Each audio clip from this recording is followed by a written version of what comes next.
Wedding filmmaking does not suck. Did you just say filmmaking? Yeah. Filmmaking's a bit generous, you think? What do you mean? I mean, I wouldn't call it filmmaking. Okay, then what would you call it? Maybe call it a bit more of the videography vibe, you know? I mean, you know, filmmaking's like a red camera, a crew, haze. Okay, well, wedding videography does not suck. Yes, it does.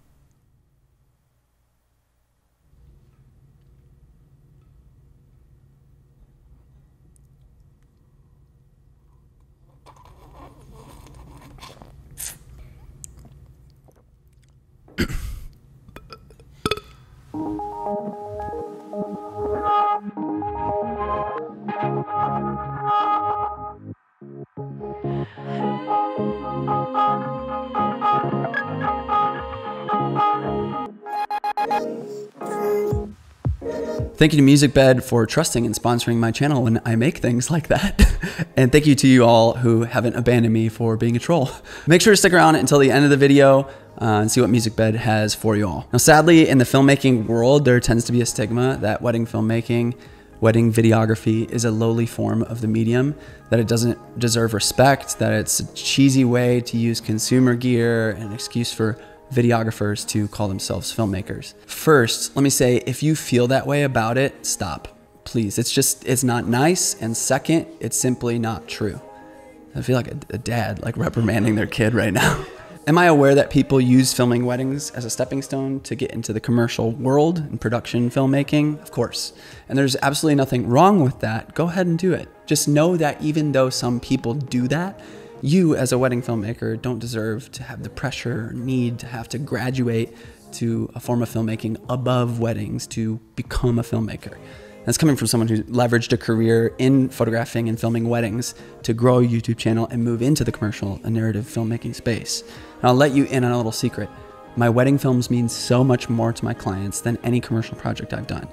While tons of commercial filmmaking can have deep emotional impact, no one cherishes or relishes these videos nearly as much as the families do with their wedding films. It became evident that a lot of people, like advertising people involved, were just kind of going after an award. After that job, I had a very new appreciation for weddings. It's like, man, I am so thankful to have clients that love to work with me and that I can just kill it for them, and they're gonna be like obsessed. Even the Super Bowl. Do you remember how many commercials do you remember from past Super Bowls? It's hard to remember. You know, these aren't things you cherish. Yeah. You know, like wedding work, you can cherish, and it's very rewarding for that reason. Those are images that they pass on through generations, and they're always gonna have that. Mm-hmm. What are commercials? They're commercials. Everyone's trying to skip commercials their whole life. I hadn't thought about it that way until I heard him say it there. You put so much time and effort and heart into making those commercials, only to know that most people actually hate watching them. Does that mean you shouldn't do commercials? Of course not. Of course, there's a way to feel artistically fulfilled, create amazing, moving pieces at large. But at large, let's be honest, most of the work will be ignored by the masses and not mean much to even just a few. There's countless stories I can tell about the fate that I've felt between my lens and the stories of my clients' families. It's just insane how many impactful moments I've experienced over 10 years of doing this and what I've been able to provide for the families that hire me to do this.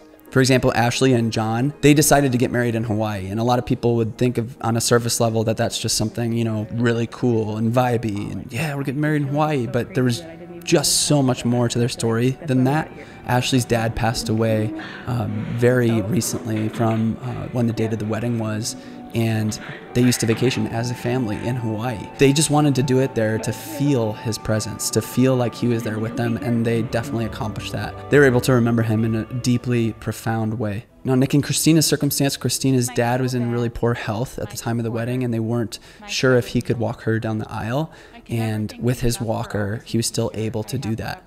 And she actually wrote a letter to him and said it to him on the wedding day, and was able to include that in the film. We even caught a moment in the ceremony where a single tear ran down his face, And Nick, Christina, and Christina's parents were at a wedding I just shot last month, and Christina's mom came up to me on the dance floor and grabbed me by the face and gave me a kiss and said, "We love you so much." And I know in that moment she just was telling me like she appreciates what I gave to them and how much I now mean to them, which is, I don't know, beyond words. One that's really hard for me to even talk about, James and Tatiana. Tatiana passed a year after their wedding. Their wedding film was one of the things that played on repeat at her funeral, and I just can't put into words what something like that means to her family and to James in such a horrible circumstance, and just the fact that they have that now for the rest of their lives to be able to remember her. And even just this past year with all that happened in 2020, Max and Michelle had a huge Chicago plan with a ton of people and just narrowed it way down to 50 people and went out west to Max's grandfather's estate in Montana. He had just passed months prior to the wedding, and they were thinking about giving up the property, but instead they chose to go there and have the wedding there. And it was just insane how cool that experience was for him and their families. The last time I was here was actually a year and a half ago. It was actually during my grandpa spending his final days out here. And honestly, I never thought I'd be out here again. But given all the curveballs 2020 did end up giving us, I mean, here we are today. And honestly, my family said it so well when they talked about this being such a special place to us. But getting to know Michelle and Michelle's family, it's not just a special place to us. This state is such a special place to them as well. And so I think that's why it feels so unique for us to be out here, and it really feels like we should have been here all along. That kind of story may have given you goosebumps, but think about what that film means to their family. I'd be remiss if I didn't talk about Musicbed and how it's been such an integral part in my ability to form these films and speak to the emotions that were felt on these wedding days. I've been with Musicbed for 7 years. That's just way before I even started this YouTube channel. So please know that I'm just committed to this brand. And now it's just come full circle, and they're partnered with me on my channel, which is really cool to see that they want to support people like me. Musicbed's not royalty free, which simply means that their music's super high quality and not like every other music licensing site where you spend hours sifting through a bunch of elevator music. I was actually able to use a first dance song with one of the couples I had in 2019. They danced to Bones by Penny and Sparrow, and it was just such a cool and intentional way to open up a wedding film. With the purchase of an annual wedding subscription for the next month ending on August 7th, you can get 2 of those months for free using the code all caps 2 months Eric. Now let me just share a little spicy tip with you real quick.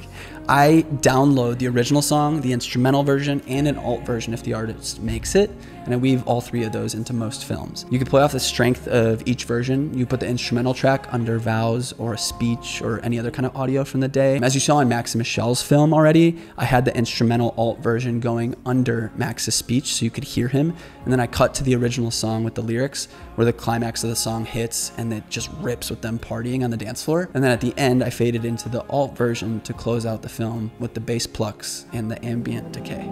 As we begin the next chapter, I feel like we're starting a new story. A story of our lives and our family continuing to grow. I love you, Michelle and Martin, and I will continue to love you for the rest of our lives. You're my best friend, and I am so blessed to share this journey with you.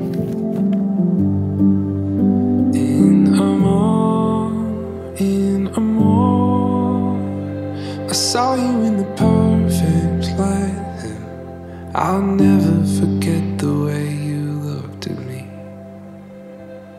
I could never forget the way you look at me.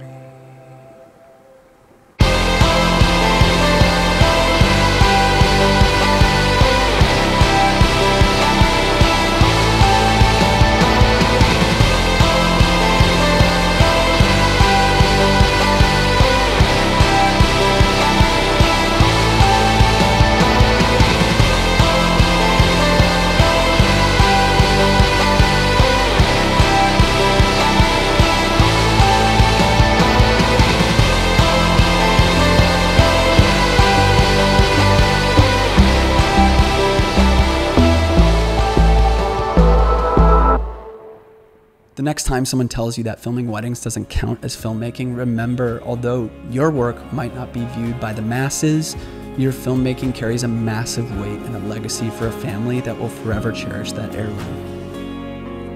Be well.